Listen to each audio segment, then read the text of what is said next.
Hi hello welcome to Shwetagraj vlogs. ಎಲ್ಲರೂ ಹೇಗಿದ್ದೀರಾ? I hope ಎಲ್ಲರೂ ಚೆನ್ನಾಗಿದ್ದೀರಾ ಅಂದ್ಕೊಂಡಿದ್ದೀನಿ. ಇವತ್ತಿನ ವಿಡಿಯೋನ ಸ್ಟಾರ್ಟ್ ಮಾಡೋಣ ಬನ್ನಿ. ಇವತ್ತು ಸ್ಯಾಟರ್ಡೇ ವ್ಲಾಗ್ನ ಮಾರ್ನಿಂಗಿಂದ ಸ್ಟಾರ್ಟ್ ಮಾಡ್ತಿದ್ದೀನಿ. ಇವತ್ತು ಟಿಫನ್ಗೆ ಬಂದು ಬಿಸಿಬೇಳೆ ಬಾತ್ ಮಾಡೋಣ ಅಂತ ಅಂದ್ಬಿಟ್ಟು ಎಲ್ಲ ರೆಡಿ ಮಾಡ್ಕೊಳ್ತಾ ಇದ್ದೀನಿ. ಇವತ್ತು ನನ್ನ ದೊಡ್ಡ ಮಗಳಿಗೆ ಮಾತ್ರ ಸ್ಕೂಲ್ ಇದೆ, ಚಿಕ್ಕ ಮಗಳಿಗೆ ಇವತ್ತು ವೀಕ್ ಆಫ್ ರಜೆ ಇದೆ ಅವಳಿಗೆ. ಮತ್ತು ನಮ್ಮ ಮನೆಯವ್ರನ್ನ ವೆಜಿಟೇಬಲ್ಸ್ ಕಟ್ ಮಾಡೋದಕ್ಕೆ ಅಂತ ಕೂರಿಸಿದ್ದೀನಿ. ನೋಡಿ ಅವ್ರ ಅವತಾರ ನೋಡಿ. ಬೆಳಗ್ಗೆ ಹೊತ್ತಲಿದೆ ಫ್ರೆಂಡ್ಸ್, ನನಗೆ ಪ್ರಾಬ್ಲಮ್ ನಿಜ. ನಾನು ಬೆಳಗ್ಗೆ 5:30ಗೆ ಎದ್ದು ಸ್ನಾನ ಮಾಡಿ ಬಾಕ್ಲಲ್ಲಿ ರಂಗೋಲಿ ಎಲ್ಲ ಹಾಕಿ ಬಂದಿದ್ದೀನಿ. ಇನ್ನೂ ಹೊಸ್ಲಿಗೆ ರಂಗೋಲಿ ಹಾಕಿಲ್ಲ, ಟೈಮ್ ಆಗುತ್ತೆ ಅಂದ್ಬಿಟ್ಟು ಟಿಫನ್ ಮಾಡಿಬಿಡೋಣ ಅಂತ ಬಂದಿದ್ದೀನಿ. ಕ್ಯಾರೆಟು ಬೀನ್ಸ್ ಕಟ್ ಮಾಡಿಕೊಡಿ ಅಂದರೆ ಈ ಥರ ಮಾಡ್ತಿದ್ದಾರೆ. ಬೇಗ ಬೇಗ ನಾನೇ ಚಾಪ್ ಮಾಡಿಕೊಂಡು ಬೇಗ ಬೇಗ ಟಿಫನ್ ಮಾಡಬೇಕು. 7:30ಗೆ ನನ್ನ ದೊಡ್ಡ ಮಗಳು ಸ್ಕೂಲ್ಗೆ ಹೋಗೋದು, ಅದಕ್ಕೋಸ್ಕರ ಟೈಮ್ ಆಗಿಬಿಡುತ್ತೆ ಅಂತ. ಬನ್ನಿ ಇವತ್ತಿನ ದಿನ ಹೇಗಿರುತ್ತೆ ಏನೋ ಅಂತ ನಿಮ್ಮ ಜೊತೆ ಕೂಡ ಶೇರ್ ಮಾಡ್ಕೊಳ್ತೀನಿ. ನೀವು ಕೂಡ ನೋಡಿ ವಿಡಿಯೋನ ಸಪೋರ್ಟ್ ಮಾಡಿ. ನೋಡಿ ಇಷ್ಟೊತ್ತಾದರೂ ಕೂಡ ನಮ್ಮ ಮನೆಯವ್ರಿಗೆ ಎದ್ದೇಳಬೇಕು ಅಂತ ಮನಸ್ಸೇ ಇಲ್ಲ. ಕಟ್ ಮಾಡಿರಿ, ಟೈಮ್ ಆತೈತೆ.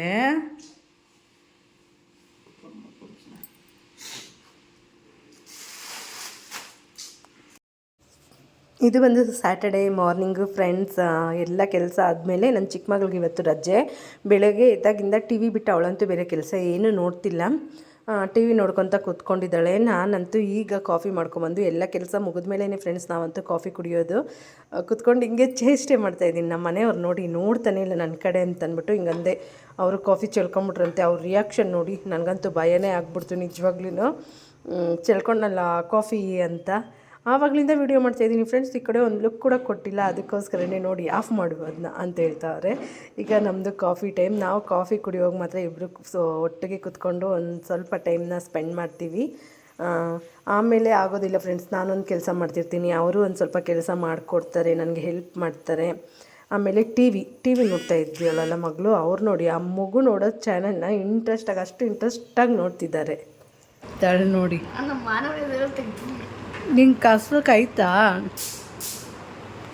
ಹಾಂ ನೋಡಿ ಚೆಲ್ಲುಲು ಏನಾದ್ರು ಮಾತಾಡ್ಬಿಂದು. Hi hi. ಬಾಯ್. ತಲೆ ನೋವಂತೆ ಬಿಂದುಗೆ, ಪಾಪ ಬೇಯ್ತಾ ಇತ್ತಲೆ. ಜ್ವರ ಇಲ್ಲ, ತಲೆ ಮಾತ್ರ ನೋವು. ಇವತ್ತು ಹಿಂದಿ ಓದಿದ್ದಕ್ಕೆ ತಲೆನೋವು ಬಂತು ಬಿಂದು. ಹಾಂ ಇವಳು ನೋಡ್ರಿ ಮಂಡೋದ್ರಿ ಇವಳು ನೋಡಿ. ಇವತ್ತು ಸಂಡೇ ಓದ್ಕೊತ ಇದ್ದಾಳೆ. ನನ್ನ ದೊಡ್ಡ ಮಗಳಿಗಂತೂ ಕನ್ನಡ ಏನಂದರೆ ಏನು ಬರಲ್ಲ, 7th ಸ್ಟ್ಯಾಂಡರ್ಡು. ಇವಳು ನೋಡಿ ಯಾವ ಅವತಾರದಲ್ಲಿ ಓದ್ಕೊತಾವಳು ನೋಡಿ ಫ್ರೆಂಡ್ಸ್. ನಮ್ಮ ಮನೇಲಿ ಈ ಥರನೇ ಎಲ್ಲ, ಓದೋದಕ್ಕೆ ಮಾತ್ರ ಆಗಲ್ಲ, ಬೇರೆ ಎಲ್ಲ ಬೇಕು. ಅವರಪ್ಪ ಇವತ್ತು ಟೀಚರ್ ಆಗಿದ್ದಾರೆ, ಕನ್ನಡ ಟೀಚರ್.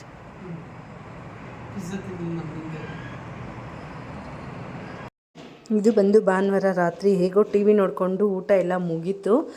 ಸೊಪ್ಪು ಬಂದಿತ್ತು, ನಾಳೆಗೆ ಹಾಗೆ ಬಿಡಿಸೆಲ್ಲ ಇಟ್ಕೊಂಬಿಡೋಣ ಅಂದ್ಬಿಟ್ಟು ಎಲ್ಲ ಕ್ಲೀನ್ ಮಾಡಿ ಇಟ್ಕೊಳ್ತಾ ಇದ್ದೀರಿ. ಹಾಗೆ ಫ್ರಿಜ್ಜಲ್ಲಿ ಇಟ್ಬಿಟ್ರೆ ಏನಾಗ್ಬಿಡುತ್ತೆ, ಎಲ್ಲ ಒಂಥರ ಅಳಿಸ್ಕೊಬಿಡುತ್ತೆ, ಆ ಥರ ಆಗುತ್ತೆ. ಸೊಪ್ಪನ್ನು ಮಾತ್ರ ಯಾವಾಗಲೂ ಅಷ್ಟೇ ತೊಗೊಂಡಿದ ತಕ್ಷಣ ಬಿಡಿಸಿಟ್ಕೊಂಡ್ರೆ ತುಂಬ ಚೆನ್ನಾಗಿರುತ್ತೆ.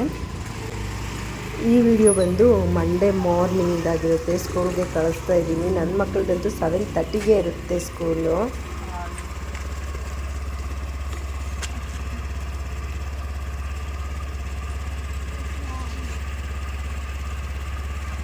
ಬಾಯ್ ಬಿಂದು ಬಾನು.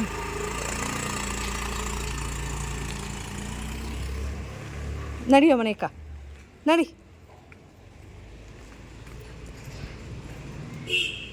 ಹಾಯ್ ಫ್ರೆಂಡ್ಸ್, ಇದು ಸೋಮವಾರದ ಬ್ಲಾಗ್ ಆಗಿರುತ್ತೆ. ಈಗ ತಾನೇ ಸ್ನಾನ ಎಲ್ಲ ಮಾಡ್ಕೊಂಡು ಬಂದಿದ್ದೀನಿ.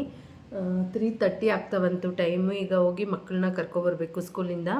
ಹಾಗೆ ಇದು 3 ಡೇಸಿಂದ ವೀಡಿಯೋಸ್ನ ಸ್ವಲ್ಪ ಗ್ಲಿಮ್ಸ್ ಇಟ್ಕೊಂಡಿದ್ದೆ, ಅದನ್ನೇ ಹಾಕೋಣ ಸಾಕು ಅಂತ ಅಂದ್ಬಿಟ್ಟು. ಯಾಕಂದರೆ ಗ್ಯಾಪ್ ಆದರೆ ಚೆನ್ನಾಗಿರೋದಿಲ್ಲ ವೀಡಿಯೋ ಹಾಕೋದಕ್ಕೆ, ಅದಕ್ಕೆ ಸಣ್ಣ ಪುಟ್ಟ ವ್ಲಾಗ್ಸ್ನೇ ಹಾಕೋಣ. ತುಂಬ ವ್ಲಾಗ್ ದೊಡ್ಡದಾದರೂ ಕೂಡ ಕೆಲವೊಬ್ಬರಿಗೆ ನೋಡೋದಕ್ಕೆ ಬೇಜಾರು ಅಂತ ಕಮೆಂಟ್ ಮಾಡಿದರು, ಶ್ವೇತಾ ತುಂಬ ದೊಡ್ಡದಾಗಿ ವೀಡಿಯೋಸ್ ಹಾಕಬೇಡಿ ಅಂತ. ಅದಕ್ಕೋಸ್ಕರ ಆಯಿತು ಚಿಕ್ಕ ಪುಟ್ಟ ವ್ಲಾಗ್ಸೇ ಹಾಕೋಣ. ನಾನು ವೀಡಿಯೋ ಮಾಡೋದೇ ಕಡಿಮೆ, ಅದರಲ್ಲಿ ದಿನ ಒಂದೊಂದು ಚಿಕ್ಕ ಪುಟ್ಟ ಗ್ಲಿಮ್ಸ್ನ ತೆಗೆದಿಟ್ಕೊಂಡಿದ್ದೆ, ಅದನ್ನೇ ಈಗ ಆ್ಯಡ್ ಮಾಡ್ತೀನಿ. ಏನಾಯಿತು ಅಂತಂದರೆ, ನಿನ್ನೆ ವೀಡಿಯೋಸೇ ಮಾಡೋದಕ್ಕಾಗಿಲ್ಲ, ಫುಲ್ಲು ಮೂಡ್ ಔಟ್ ಆಗಿತ್ತು. ಯಾಕೆ ಅಂತಂದರೆ ಎಲ್ಲರಿಗೂ ಗೊತ್ತು ನಮ್ಮ ಅತ್ತೆ ಇಲ್ಲೇ ಇದ್ದರು, 1 ತಿಂಗಳಾಗಿತ್ತು ಅವರು ಬಂದು. ಯಾಕಂದರೆ ಕುಂಭಮೇಳಕ್ಕೆಲ್ಲ ಹೋಗಿ ಬಂದಿದ್ದರು. ನಿನ್ನೆ ಏನು ಮಾಡಿದ್ರು ನಮ್ಮ ಮನೆಯವರು, ನಿಮ್ಮ ಅತ್ತೆನೂ ಕರಿತೀನಿ, ಯಾಕಂದರೆ ಗೊತ್ತು ಎಲ್ರಿಗೂ ಅವ್ರು ನಮ್ಮ ಮನೇಲಿ ಇರೋದಿಲ್ಲ, ಅವ್ರ ಅಕ್ಕ ಮನೆಯಲ್ಲೇ ಇರ್ತಾರೆ. ಅಂದರೆ ನಮ್ಮ ಯಜಮಾನವ್ರ ಅಕ್ಕ ಮನೆಯಲ್ಲಿ, ಮಗಳ ಮನೆಯಲ್ಲೇ ಇರ್ತಾರೆ. ಆವಾಗವಾಗ ಬಂದು ಮಾಡಿ ಹೋಗ್ತಿದ್ರು. ಸ್ಯಾಟರ್ಡೆ ಕೂಡ ಬಂದಿದ್ದರು ನಮ್ಮ ಅತ್ತೆ. ಆಮೇಲೆ ಸಂಡೇ ಏನು ನಮ್ಮ ಮನೆಯವರು ನಾನ್ ವೆಜ್ ಮಾಡಿ ನಮ್ಮ ಅಮ್ಮನ ಕರಿತೀನಿ ಅಂತಂದರು. ನಾನು ಯಾವುದಕ್ಕೂ ಅಬ್ಜೆಕ್ಷನ್ ಮಾಡಲ್ಲ, ಕರಿಯೋಂಗಿದ್ರೆ ಕರಿ ಅಂತಂದೆ. ಸರಿ ಬೇಗ ಮಾಡ್ತೀನಿ, ಕರಿಯ ಬಿಡು ಅಂತ ನಾನು ಕೂಡ ಹೇಳಿದೆ. ಸರಿ ಅಂತ ಅವರು ಕೂಡ ಎಲ್ಲ ಅಡುಗೆ ಎಲ್ಲ ಆದಮೇಲೆ ಕಾಲ್ ಮಾಡಿದ್ದಾರೆ. ಕಾಲ್ ಮಾಡಿದ್ರೆ ಏನು ಹೇಳ್ತಿದ್ದಾರೆ ನಮ್ಮ ಅತ್ತೆ, ನಾನು ಊರಿಗೆ ಹೋಗ್ತಾ ಇದ್ದೀನಿ ಅಂತ ಹೇಳ್ತಿದ್ದಾರೆ. ಅವ್ರಿಗಂತೂ ಸಖತ್ ಫುಲ್ಲು ಬೇಜಾರಾಗಿ ಹೋಗ್ಬಿಡ್ತು. ಏನೋ ಗೊತ್ತಿಲ್ಲ, ಯಾವತ್ತೂ ಅವ್ರು ಇಷ್ಟು ಬೇಜಾರು ಮಾಡ್ಕೊಂಡಿದ್ದು ನಾನು ನೋಡಿಲ್ಲ. ಯಾಕಂದರೆ ಅವ್ರಮ್ಮ ಮಾಡೋದು ಯಾವಾಗಲೂ ಈ ಥರನೇ ಮಾಡ್ತಿರ್ತಾರೆ. ಬಟ್ ಅವ್ರಿಗೆ ಈ ಸಲ ಏನೋ ಗೊತ್ತಿಲ್ಲ, ಸಖತ್ ಬೇಜಾರಾಗ್ಬಿಡ್ತು. ನೈಟೇ ಹೇಳಿದರು ಬೇಗ ಮಾಡು, ನಮ್ಮ ಅಮ್ಮನ ಕರಿತೀನಿ ಅಂತ. ಅದಕ್ಕೋ ಏನಕ್ಕೋ ಗೊತ್ತಿಲ್ಲ, ಅವ್ರಿಗೂ ಕೂಡ ಬೇಜಾರಾಗುತ್ತಲ್ಲ, ನಮ್ಮ ಮುಂದೆ ಎಲ್ಲ ಒಂಥರ ಇದು ಮಾಡಿದ್ರಲ್ಲ ಅನ್ನೋದೊಂಥರ ಇದ್ದೇ ಇರುತ್ತೆ. ಈಗ ನಮ್ಮಪ್ಪ ಅಮ್ಮ ಎಲ್ಲಿ ಹೋದ್ರು ಎಲ್ಲಿ ಬಂದರು ನಮಗೆ 4 ಜನ ಮಕ್ಕಳಿಗೂ ಕೂಡ ಹೇಳ್ಬಿಟ್ಟು ಹೋಗ್ತಾರೆ. ಅದೇ ಥರ ನಾವು ಕೂಡ ಎಕ್ಸ್ಪೆಕ್ಟೇಷನ್ ಮಾಡ್ತೀವಿ ಅಷ್ಟೇ. ಅವರಾದರೆ ಅವ್ರಿಗೆ ಅದು ಏನು ಅನಿಸುತ್ತೆ ಏನೋ ಗೊತ್ತಿಲ್ಲ. ಸ್ಯಾಟರ್ಡೆ ಬಂದಾಗ ಕೂಡ ಹೇಳ್ಬೋದಿತ್ತು ನಾನು ನಾಳೆ ಊರಿಗೆ ಹೋಗ್ತೀನಿ ಅಂತ. ಬಟ್ ಹೇಳೇ ಇಲ್ಲ ನಮ್ಮತ್ತೆ. ನಾವು ಫೋನ್ ಮಾಡಿ ಕರೆಯೋದಕ್ಕೆ ಅಂತ ಫೋನ್ ಮಾಡಿದ್ದಕ್ಕೋಸ್ಕರ ಹೋದೆ ಊರಿಗೆ ಅಂತ ಹೇಳ್ತಾಯಿದ್ರು. ಅದಕ್ಕೆ ಅವ್ರಿಗೆ ನೆನೆ ಎಲ್ಲ ಮೂಡೌಟು ಒಂಥರ ಸಪ್ಪಗಾಗ್ಬಿಟ್ಟಿದ್ರು. ಇದೆಲ್ಲ ನೋಡಿದಾಗ ನನಗೆ ನಿಜ ತುಂಬಾ ಬೇಜಾರಾಗುತ್ತೆ. ಒಂದೊಂದು ಸಲ ಅನಿಸುತ್ತೆ ನಮ್ಮ ಮಾವ ಇದ್ದಿದ್ರೆ ಅವರು ಕೂಡ ನಮ್ಮನ್ನ ಈ ಥರ ಭೇದ ಭಾವ ಮಾಡ್ತಿದ್ರಾ ಅಂತ ಅನಿಸುತ್ತೆ. ತಂದೆ ತಾಯಿಗೆ ಎಷ್ಟು ಜನ ಮಕ್ಕಳಿದ್ರು ಕೂಡ ಎಲ್ಲರನ್ನೂ ಒಂದೇ ಥರನೇ ನೋಡಬೇಕು ನಿಜವಾಗ್ಲೂ. ನನಗೆ ನಮ್ಮ ಅಪ್ಪ ನನ್ನ ಒಂದು ಸ್ವಲ್ಪ ನೆಗ್ಲೆಕ್ಟ್ ಮಾಡಿದ್ರೆ ನನಗೆ ತಡ್ಕೊಳ್ಳೋದಕ್ಕಾಗೋದಿಲ್ಲ, ನನಗೆ ಅಳು ಬಂದುಬಿಡುತ್ತೆ. ನಮ್ಮ ಅಪ್ಪನಿಗೆ ಯಾವತ್ತೂ ಫಸ್ಟ್ ಪ್ರಿಫರೆನ್ಸ್ ನಾನಿರಬೇಕು, ಅದೇ ನನ್ನ ಆಸೆ. ಸದ್ಯ ನಮ್ಮಪ್ಪ ಅಮ್ಮ ಆ ಥರ ಮಾಡಿದರೆ ನಾನು ಅದೇನು ಮಾಡ್ತಿದ್ನೋ ನನಗಂತೂ ಗೊತ್ತಿಲ್ಲ. ಥ್ಯಾಂಕ್ ಗಾಡ್ ನಮ್ಮಪ್ಪ ಅಮ್ಮ ಆ ಥರ ಇಲ್ಲ ಅಂತ ಖುಷಿ ಪಡ್ತಾಯಿದ್ದೀನಿ ಅಷ್ಟೇ.